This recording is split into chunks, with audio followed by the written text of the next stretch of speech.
What's up, everybody? I'm Jeff Shelley. You can reach me on Twitter at sky_striker. Also, feel free to check out bitsandbytes.com. Doing something different today, actually broadcasting live on our Twitch channel for our big 12th episode. This has been like a goal of mine. Like, I wanted to get more comfortable doing the recorded episodes and everything, and then maybe work my way up to a live one. So really, really cool. I think we got some video and stuff we're going to be rolling, sort of try to make it look good, and just sort of rolling with it. So far for what I've been watching, I've been watching a lot of The Tick on Amazon. Actually finished that up. Sort of ended abruptly, but I really like the series so far. It's grounded in reality. Well, it's sort of more set in real life than it should, trying to be gritty and stuff. But then it still has the Tick, who's just this over the top character. But really good series so far. Really liking it. I think it's about 6 episodes long, so you can sort of binge watch it really quickly. But really recommend it. I enjoyed it a lot, especially if you were a fan of the old cartoon on Fox. That's what how I know the Tick is just from watching the old Fox cartoons. But really enjoying the series and really liking it a lot. So what I've been playing so far, I've been playing a lot of Knack 2. Pretty much finished it. Really enjoyed it a lot better than I thought I would. I had bought Knack 1 when it originally released as for PS4 back in launch title. I wanted like a platformer. I think I got Knack 2 and Assassin's Creed Black Flag. Or got Knack and Assassin's Creed Black Flag. Sort of played Knack through and just sort of forgot about it. Like, I did beat the game, but there's nothing really memorable about it. I just remember it having these hard difficulty spikes through it where you get like one-hit kills, and it just was sort of this weird mix where it wanted to be like a Saturday morning cartoon kids platformer, but then it had these difficulty spikes in it that tried to make it more hardcore than what it really needed to be. Like, it was trying to like be almost like God of War light, but with insta death with some of the things, but it was just sort of I think everybody sort of agreed. And then when they announced Knack 2, it was just like you couldn't believe that they were giving that the green light. I guess a lot of people did buy Knack as a launch title. I think with me, I wanted Watch Dogs initially, but then that got pushed. So then I was sort of scrambling for my second title, and I was like, well, I guess I'll get Knack. But Knack 2, far more enjoyable. They got sort of rid of the difficulty spikes that are in the middle there and throughout. The difficulty, the one-hit kills I'm talking about are the archers in the first game have this charge shot. So you got to time your dodge with the left stick appropriately to dodge that shot. If you don't dodge it, you're just dead in the original Knack. Basically, how they changed that in Knack 2 is if you get hit with one of those charge shots, you're sort of floored for like maybe a second, and then you get right back up. It does do some damage, but it doesn't instant kill you, which I find a big relief, because a lot of times in the game you'll be like fighting guys in front of you, but then the archers will be like sort of up perched high, and then they'll send out these charge shots and everything that you got to dodge and just sort of be paying attention with everything. The platforming, I feel, is much improved this time around as well. Like, I really enjoyed the platforming sections of it, which I didn't think I would say. Like, the original Knack just felt very straightforward in how it handled platforming. This one has some puzzle elements to it, where you got to transition between bigger and smaller Knack. Like, if someone correct me if I'm wrong in the chat or whatever, but I don't remember being able to transition on the fly like that in the original Knack. I mean, maybe you could, but basically they map like R1. You can transition between Big Knack or Little Knack, and you can transition through the two there. But yeah, really enjoyed the game. Thought it was really good. Played a lot of it in co-op with my son. He's 5. But he got a kick out of just the changing sizes. And the only thing I would say, at least for him, there is some difficulty with the quick time events, where he was having trouble with, because it'll say like hold square and you have to hold it for a set time and just tap right away. He's not that familiar with a controller, plus he's just learning how to read right now. So like hold square, like he can't read the hold. I have to tell him, oh, hold square. So he didn't really like those sections. So basically You can drop in and drop out pretty seamlessly. So what I would do was I would pause it real quick and just hit go back to single player. Then I would do the QuickTime event, and then he would just hit the X button and jump back in after that QuickTime event was over to continue on. But really good game to play with your kids. Really enjoyed it. Our time spent with it was really good. The next game I've been playing, I just actually started yesterday, and that was Destiny 2. Destiny 2 is much better than Destiny 1. I can tell that already. I'm only like 2 hours in, but the story so far is actually there, where I feel like it wasn't in the original Destiny. Like, the gameplay is solid. Like, that's sort of a no-brainer when you're dealing with Bungie. Yeah, all the moment-to-moment gameplay and all that stuff is just as spot on as it was in the original. But the story is actually there, so you actually care about what you're doing and what's driving you forward. So far, at least in the single player for me. Again, I'm only like 2 hours in, but I can tell right off the bat it's starkly improved over the original Destiny. So that's pretty much what I've been playing and what I've been watching. So we're going to jump over here into the news. For those of you that missed out on an NES Classic last year, there's still hope. Nintendo has announced that they will be bringing back the NES Classic next year. Few details were shared at this time, however, as Nintendo only promises you will see them on store shelves next summer. In other Nintendo news, it looks as though Nintendo will be making more of the SNES Classic, stating that the number of SNES Classics at launch will be equal to the amount of NES Classics throughout their whole lifespan. Also, Nintendo's promised a steady shipment of SNES Classics throughout the year. So if you're like me, I wasn't able to get the NES Classic last year, just couldn't get it, and I didn't want to buy one of those bundles from like ThinkGeek or anything like that. SNES Classic, I tried getting one, like Target, I thought I had one, like I was trying to add it to my cart, and then it came like unavailable, so I wasn't able to grab that one. So, still hoping to get one of each. Like, I'd love to have an NES Classic, and I really want the SNES Classic Edition so I can play Star Fox 2.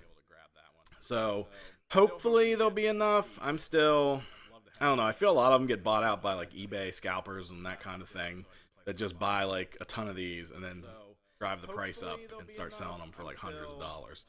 So, I'm hoping that doesn't happen. I think Walmart tried to eliminate more than one person buying at a time, where if you could only buy one, you couldn't buy like a ton. None of these had more than one pre-order at Walmart. They canceled all of them. So I don't know if that'll help or not. Again, I'm not like a scalper, so I don't know how that works exactly, but we'll see. I'm pretty hopeful that I'll be able to get one. So hopefully I can get one. Big Apple conference this past weekend as well. Apple has announced 3 new iPhones for the first iPhones. The first 2 are titled the iPhone 8 and iPhone 8 Plus. They'll release in the US on September 22nd. So that's pretty cool. The iPhone 8 will start at $699, while the iPhone 8 Plus starts at $799. The third iPhone is titled iPhone X. That'll release on November 3rd at a starting price of $999. A little steep for me. I'm not, like, I have an iPhone, but I'm not like an Apple guy that goes and buys everything they put out. So that's a little steep for me. Like right now I only have a 5S. So I don't think, like, I'm not even really going to a 7, I think, because I want the headphone jack still. So I'm going to 6, I think, and I don't know where I'd go from there. But I really like having the headphone jack. So probably just going to go to the 6, and then I don't know if I'm going to stick with Apple after that or not. But in other news, too, with Apple, on the heels of this announcement, they announced that the game Sky is coming to iOS. Now, Sky is being developed by that game company, who also developed Flower and Journey for the PS3, and then they got ported over to PS4. So that's coming right now. It looks exclusively to iOS devices. We'll see in the future if that gets ported. I imagine it's probably a console exclusive, and it'll get ported over shortly thereafter, within a year or so, to like PS4 and Xbox One and whatnot, and possibly Android. A little disappointed, just because it's coming to a platform that is mainly touchscreen. I was hoping to sort of be able to play it with a controller, but we'll actually see how it plays. I'm intrigued. Like, I'm a big That Game Company fan, so we'll see what they do with it, and just see what happens. Other news coming. Looks like Okami HD will be coming in 4K to the PS4, Xbox One, and PC. The game will release on December 12th of this year. The game will be available digitally at $19.99 on PC, PlayStation 4, and Xbox One, with the PS4 also receiving a physical release. So that's really cool. Like, I never got to really finish Okami. Like, I started it on the PS3 when they released that HD collection, but then sort of moved on to other things. So I'm really excited to try to get it on PS4. I think I'm probably going to try to pick up the physical release, just because I'm buying a lot of games physically on my PS4. So really excited to try that, and try to grab that one. Also, we had Nintendo. They put on a Nintendo Direct this week with a lot of announcements coming out of that.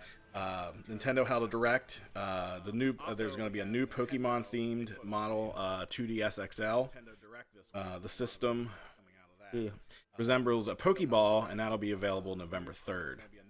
The other thing that came out of that is Minecraft is now available on the new 3DS and new 2DS systems. Like, it's just on the new 3DS and new 2DS. So if you have like a regular like 3DS or an old 2DS, unfortunately you're not going to be able to play Minecraft. The game's going to feature both the survival and creative modes, as well as new control schemes, standard buttons, and touch screens.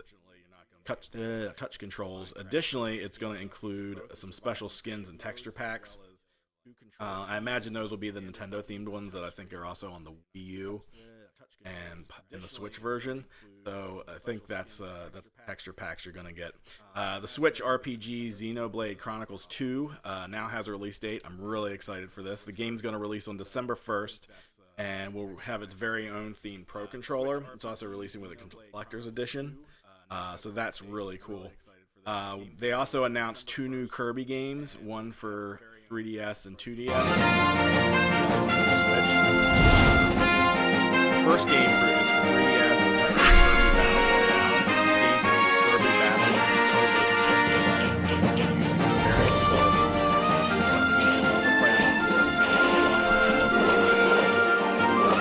Battle Royale. Second Kirby game.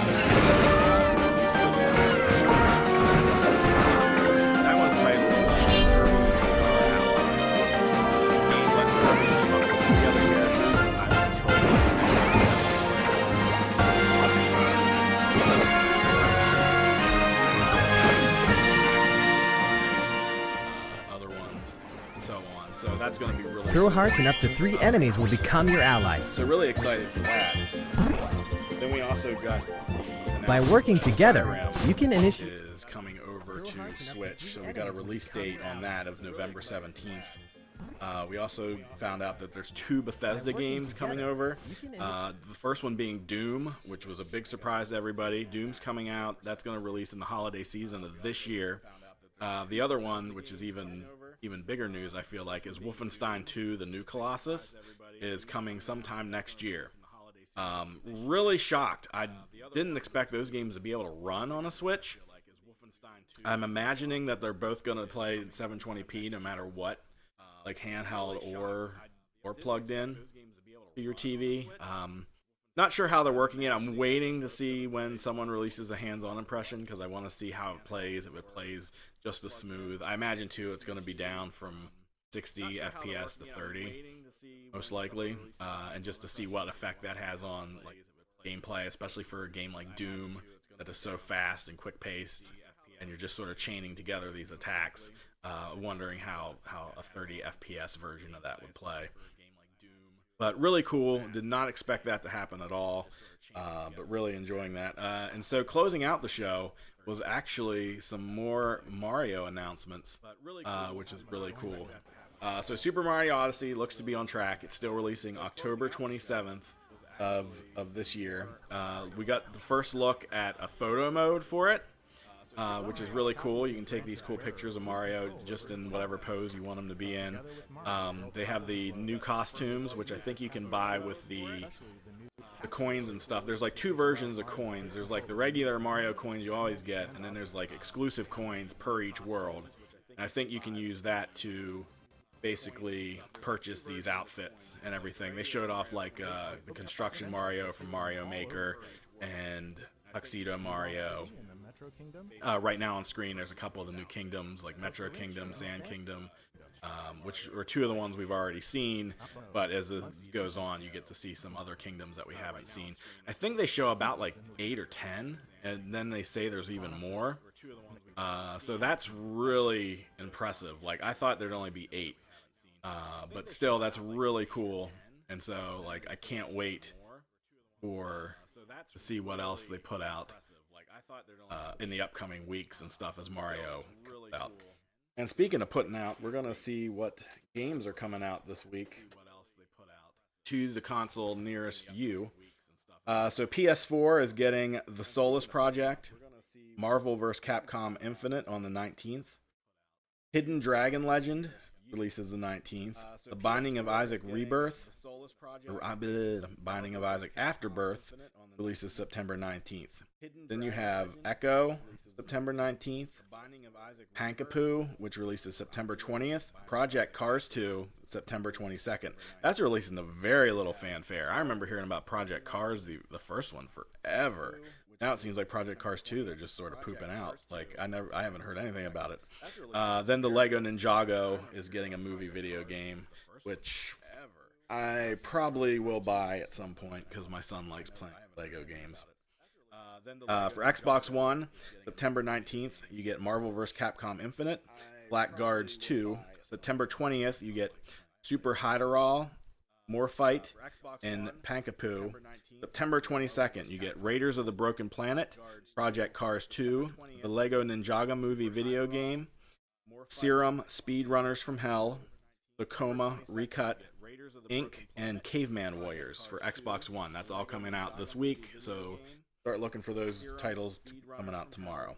On Nintendo Switch, you get Saldom Drop Connect Erase on September 20th. Morphight comes out September 20th. SteamWorld Dig 2 comes out September 21st. Thimbleweed Park, September 21st. Dragon Ball Xenoverse 2, September 22nd. Pokken Tournament DX comes out September 22nd. Weird to have two fighting games. Shocked they didn't hold Dragon Ball off. The Lego Ninjago movie video game also comes out September 22nd. So, a lot of good titles coming out. I got my pick of the week. My pick of the week actually is going to be SteamWorld Dig 2. Really love the original SteamWorld Dig. It sort of mixes like Dig Dug with like this Metroidvania style game. Really enjoyed my time with the first one. I played the majority of it on my Vita. So anxious to have this and be able to play on my Switch. The gameplay just looks great. Looks like there's more environments to go through and just learn more abilities and really sort of pimp my guy out as we're going through the caves and whatnot. Like I love the grappling hook and everything you can see there. Rocket boosters, like just really looks like they expanded on the base game and just made it much larger. So really excited for that. So with that, that's the end of our podcast. First one live. I think we got through it okay. Really glad we got through it. So for those of you watching, you can check us out again on twitch.tv. If you like what you see, please click the follow button. Really would appreciate that. Also, you check out our website, bitsandbytes.com. And you can reach me on Twitter at Sky_Striker. We also have a Facebook page. Feel free to like us on Facebook. For Bits and Bytes right now, I'm Jeff Shelley signing off, and hope you have a great day. Bye.